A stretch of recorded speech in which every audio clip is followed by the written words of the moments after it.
تو بہرحال میں اہل سنت والجماعت دا اعلان کر چکیا ہاں اور اہل سنت والجماعت ہون دا میں اقرار کر رہا ہاں۔ تو بہرحال میں مرکزی جمعیت اہل حدیث پاکستان کے ساتھ تعلق تھا، ہے اور انشاءاللہ مرتے دم تک رہے گا۔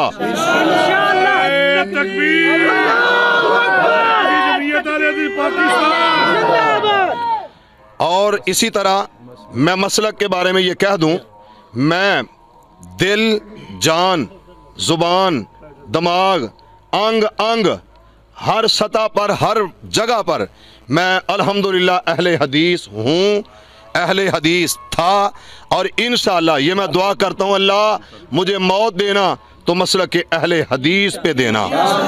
میں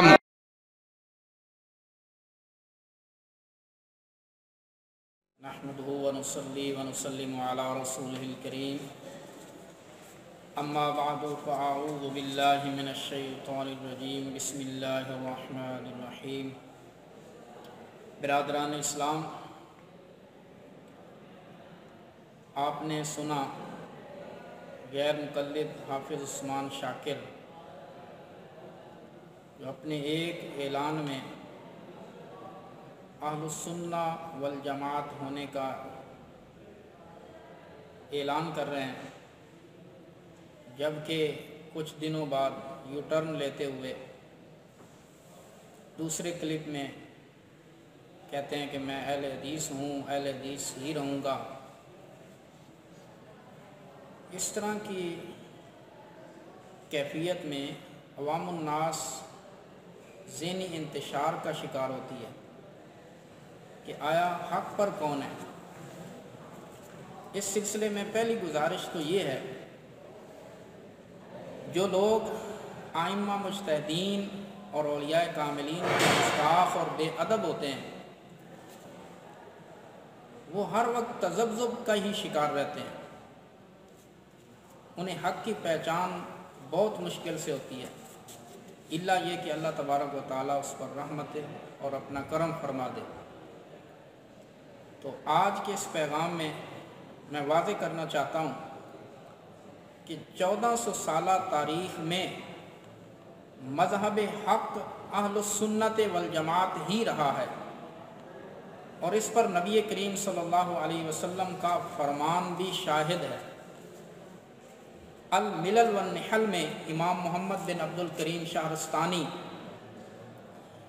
عربی کتاب کا صفحہ نمبر 11 جلد نمبر 1 میں نبی کریم صلی اللہ علیہ وسلم کا فرمان نقل کرتے ہیں۔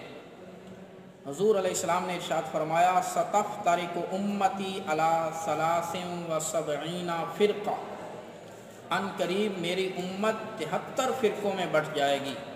الناجیۃ، اور نجات یافتہ گروہ، منہا واحدۃ، ایک ہی ہوگا، والباقون ہلکی، اور باقی ہلاکت میں پڑ جائیں گے۔ قیل ومن الناجیہ، عرض کی گئی نجات یافتہ گروہ کون سا ہے؟ تو قال اہل السنت والجماعہ، حضور نے ارشاد فرمایا وہ اہل سنت و جماعت ہے۔ پھر عرض کی وما السنت والجماعت، سنت والجماعت کیا ہے؟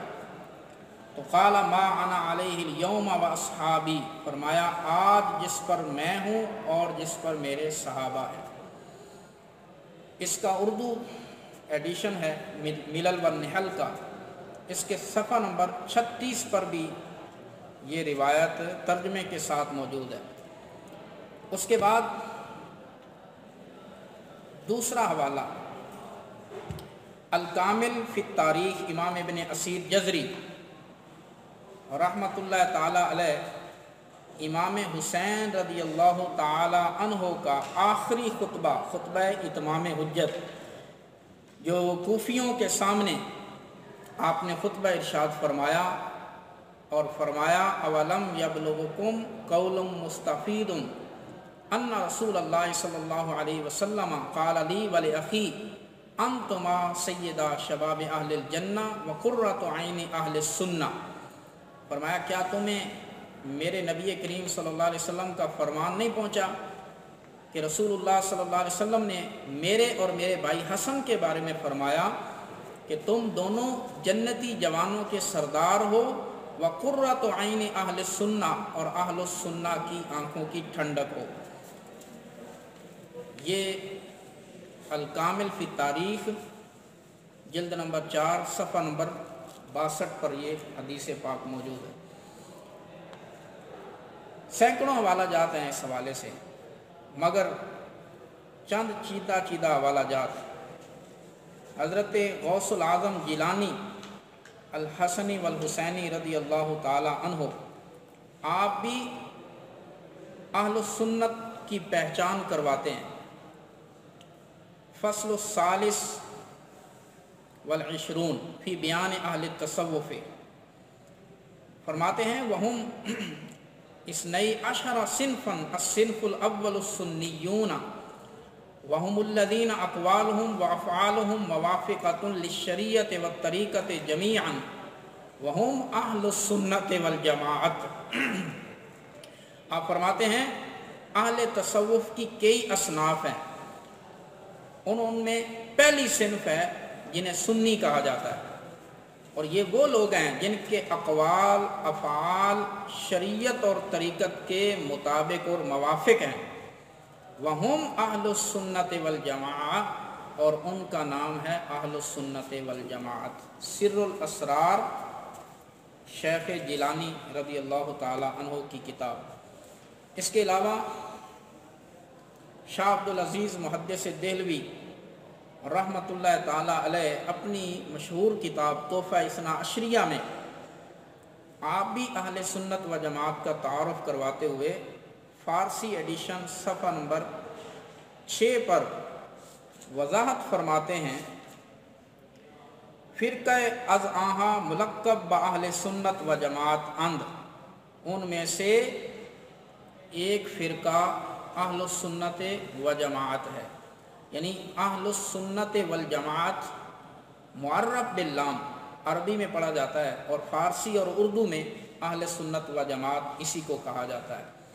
عزیزان گرامی، یہ کہنا کہ ہم بھی حقیقت میں اہل السنت ہیں، تو بات یہ ہے کہ علم مصطلحات حدیث میں اہل الحدیث محدثین کو کہا جاتا ہے، جیسے اصطلاح میں اہل الفقہ فقہاء اور مجتہدین کو بولا جاتا ہے۔ تو کوئی بندہ یہ دھوکہ دینے کی کوشش نہ کرے کہ ہم وہی والے اہل الحدیث ہیں، بلکہ ان کی رجسٹریشن تو بعد میں ہو رہی ہے۔ ہندوستان کے اندر مولوی محمد حسین بٹالوی، جس نے انگریز حکومت سے اپنا نام رجسٹر کرواتے ہوئے اہل حدیث منظور کروایا، یہ صفحہ نمبر 452 ہے، محمد حسین بٹالوی کے حوالے سے لکھا ہے، لفظ وہابی آپ ہی کی کوشش سے سرکاری دفاتر اور کاغذات سے منسوخ ہوا اور جماعت کو اہل حدیث کے نام سے موسوم کیا گیا۔ تو ان کی وجہ تسمیہ اور اہل الحدیث اہل حدیث یہ تو ہندوستان کے اندر رجسٹر ہو رہا ہے، 1400 سالہ تاریخ میں مسلک حق اہل سنت و جماعت ہی ہے، اور اللہ تبارک و تعالی ہمیں اسی پر ہی استقامت عطا فرمائے، اور تمام غیر مقلدین خاص طور پر عثمان شاکر کو دعوت حق قبول کرنے کی توفیق عطا فرمائے۔